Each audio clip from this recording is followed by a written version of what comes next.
అందరికీ నమస్తే. ఈ దినం నేను చెప్పే ఈ సబ్జెక్టు అల్జీమర్స్. 60 సంవత్సరాలు దాటిన తరువాత ఈ అల్జీమర్స్ అంటే మతిమరుపు. ఇది చాలామందికి ఈ మధ్యకాలంలో దీని బారిన పడిన వాళ్ళు చాలామంది ఉన్నారు. ఒక్కొక్కసారి మతిమరుపు అనేది ఎట్లుంటుందంటే, ఫోన్ చేస్తాం మనం ఎవరికన్నా, కానీ ఫోన్ చెవులో పెట్టుకొని రింగ్ అయ్యేటప్పుడు డౌట్ వస్తుంది, యోగి చేసినామా అని. అంత ఇదిగా ఉంటుంది ఒక్కొక్కసారి. ఇంకొకటి, నైట్ పండుకున్నప్పుడు కూడా మనకు ఏదో ఏ కళ కానీ ఏదైనా కానీ వచ్చిందంటే మెలకు వస్తేనే అది మర్చిపోతాం. ఎంత ప్రయత్నం చేసినా కూడా దాన్ని గుర్తుపెట్టుకోలేము. ఇట్లా చాలా విషయాలలో ఒక సెకండ్ ముందర మనము చేసే పని మళ్ళా దాన్ని గుర్తుకు తెచ్చుకుందామంటే, ఏం చేసినాను, ఎందుకు చేసినాను, ఇప్పుడు ఏం చేస్తా అంటే ఇంతకుముందు అనేది ప్రధానంగా ఇప్పుడున్న కాలంలో ఒక ఏజ్ తర్వాత ఈ అల్జీమర్స్ అనేది చాలా భయంకరంగా చాలామందిలో ఉంది. దీని వలన లాభము ఉండొచ్చు అనేది చెప్పలేను, కానీ నష్టమైతే చాలా ఉంటుంది. ఎందుకంటే చెప్పిన మాట చేసిన పని మరిచిపోయే పరిస్థితుల్లో ఒక్కోసారి చాలా ఇబ్బందులు కలుగుతాయి. ఇంకోటి, ట్యాబ్లెట్స్. ముఖ్యంగా ట్యాబ్లెట్ అనేది వేసుకుంటాం, కానీ ఒక 5 నిమిషాలు అయినాక వేసుకున్నామా లేదా, అది కూడా షుగరు బీపీ ఇట్లా మాత్రలు అయితే పొరపాటున రెండవసారి వేసుకుంటే ప్రమాదం. ఎందుకంటే షుగర్ డౌన్ అయిపోతుంది, బీపీ అంటే ఎక్కువన్నా కావచ్చు తక్కువన్నా కావచ్చు. దీనికి అంతటికీ పోగొట్టుకోవాలంటే ముఖ్యంగా మనకు మాత్రలు అవి కాదు, కానీ ఎప్పుడూ మన మైండ్ని యాక్టివేషన్లో పెట్టుకోవాలి. అంటే ఇంకేం లే, వయసు అయిపోయింది, రిటైర్ అయినాను, ఇంకెందుకు లేని మనం మధ్యగా ఏది కూడా దేని మీద కాన్సన్ట్రేట్ చేయకుండా ఉన్నాం అనుకో, అది లాస్ట్గా అదే అలవాటు అవుతుంది. ఎట్లుండాలంటే, మనము చేసే పని మధ్యలో ఆగిపోయినప్పుడు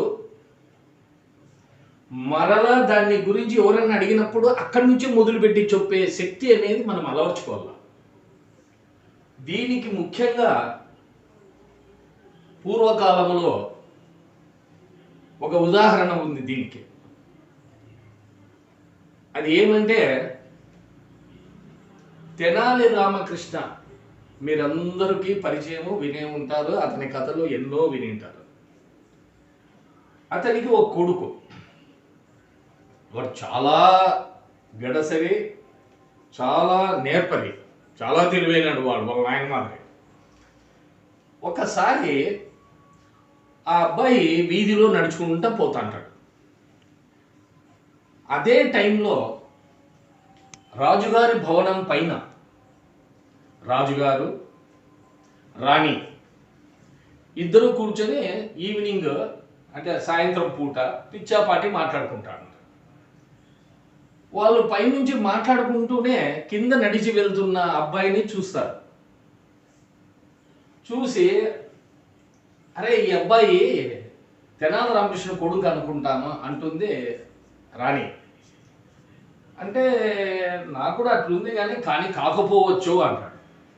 లేదు, నాకు తెలిసి అతను తెనాలి రామకృష్ణ కొడుకే. అంటే అంత ఖచ్చితంగా ఎలా చెప్తావు అని అంటే, అప్పుడు రాణి అంటుంది, సరే మీరు పరీక్ష పెట్టండి, అతను తెనాలి రామకృష్ణుడా కాదా అనేది మీకే తెలుస్తుంది అంట. అంటే అప్పుడు ఏమవుతుంది, రాజు సైనికుల్ని పిలిచి ఆ కింద పోయి అబ్బాయిని పైకి తీసుకురండి అంటారు. పైకి తీసుకొని వస్తారు. వస్తేనే నువ్వు ఎవరు ఏమి అని రాజు ఏమీ అడగడు. బాబు భోంచేసినావా అని అడుగుతాడు. చేశానండి అంటాడు. అతను రాజని ఇవన్నీ ఆ అబ్బాయి అంతగా తెలియకపోయిండొచ్చు అనుకుంటున్నా. అప్పుడు భోంచేశానంటే ఏం తిన్నావు అని అడుగుతాడు. అంటే అబ్బాయి మామూలుగానే మొదట పప్పు అన్నం తిన్నాను, మళ్ళా చారు వేసుకొని తిన్నాను, మరలా అంటేనే సరే ఇంకా స్టార్ట్ చెయ్యి ఇంకేం అవసరం లేదు, నువ్వు వెళ్ళిపో అంటాడు రాజు. ఎందుకు పిలిచినాడు, ఎందుకు అడిగినాడో అబ్బాయికి అర్థం కాలే. కానీ ఆ అబ్బాయి రాజు చెప్తానే వెళ్ళిపోయినాడు. ఆ తర్వాత ఈ విషయం మర్చిపోయినారు రాజు రాణి. కొన్ని రోజుల తర్వాత ఇదే పైన రాజు రాణి కూర్చొని మాట్లాడుకునేటప్పుడు అదే అబ్బాయి మరలా అదే విధంగా కనపడతాడు, రోడ్లో పోతుంటాడు దారిలో. అప్పుడు రాణి, అరే చూడు, ఆ దినం మనము ఈ అబ్బాయిని తెనాలి రామకృష్ణ కొడుకు అని అంటిమే, కానీ మనం ఇంకా అతనేని నిశ్చయించుకోలేదు. ఆ దినం మీరేదో టెస్ట్ అదే పరీక్ష పెడితేనే మధ్యలోనే వదిలేస్తే, బట్ ఆ అబ్బాయి తెనాలి కొడుకా కాదని మనకి ఈ దినం వరకు కూడా తెలియదే అంటే, అప్పుడు రాజు మళ్ళా సైనికులు పిలిచి ఆ అబ్బాయిని పిలుచుకొని రండి అంటాడు. పైకి తీసుకొని వస్తాడు.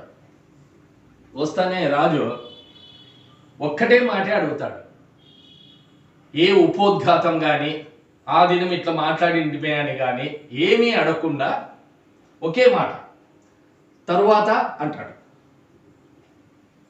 తరువాత అంటానే అబ్బాయి పెరుగన్నం తిన్నాను అంటాడు. అంటే కొన్ని రోజుల కిందట రాజుగారు ఏమి తిన్నావు అని అడిగినప్పుడు మొదట పప్పన్నము మళ్ళా చారన్నము అని చెప్తుండగా ఆగి వెళ్ళిపోమని రాజు మళ్ళా ఈ దినం ఏమే గాని ఉపోద్ఘాతం చెప్పకుండా తరువాత అని ఒక్కటేసారి అడిగేదాకా పెరుగన్నం అంటాడు. అప్పుడు రాజు అంటాడు, అరే నువ్వు నిజంగానే తెనాలి రామకృష్ణ కొడుకేరా నువ్వు, దీంట్లో అనుమానమే లేదని అబ్బాయికి కొన్ని పండ్లు అవి బహుమతులు ఇచ్చి రాజుగారిని పంపిస్తారు. అంటే అప్పట్లో పిల్లోడు కానీ పెద్దోళ్ళు కానీ మెదడుకి ఎప్పుడు మేత పెట్టేవాళ్ళు. మెదడుని ఎప్పుడే కానీ నిద్రపోయేటట్లు చేయకూడదు. మెదడుని ఎప్పుడు యాక్టివేషన్లో ఉండాలి. మెదడు ఏదో ఒకటి ఆలోచిస్తాను, ఏదో ఒకటి చేస్తాను, అప్పుడే లేదంటే ఆ మెదడు అనేది ముద్దుబారిపోతుంది. రాంగ రాంగ మనం అన్ని విషయాలు మర్చిపోతాం. కాబట్టి ఈ అల్జీమర్స్ నుంచి బయటపడాలంటే ముఖ్యంగా మన యొక్క మెదడును నిర్విరామంగా పనిలో పెడతాండాలి, ఆలోచిస్తాండాలి. ఆ విధంగా అయితే మనకు ఈ మతిమరుపు అనేది అల్జీమర్స్ అనేది తగ్గిపోయేదానికి మందులు లేకుండా అవకాశం ఉంటుందని మీ అందరికీ తెలుపుతున్నాను. దయచేసి ఈ యొక్క అల్జీమర్స్ మీద ఈ సబ్జెక్టు మీకు నచ్చినట్లయితే మీరు తప్పకుండా సబ్స్క్రైబ్ చేయండి, షేర్ చేయండి, లైక్ చేయండి. ఇంకా దీని విషయంలో వేరే ఎక్కువగా ఆలోచించకుండా నిరంతరము మైండ్ను కంట్రోల్లో పెడుతూ మనము యాక్టివేషన్లో ఉండేటట్లు ఉంటే మనం దీని నుంచి తొందరగా బయటపడగలం. నమస్తే.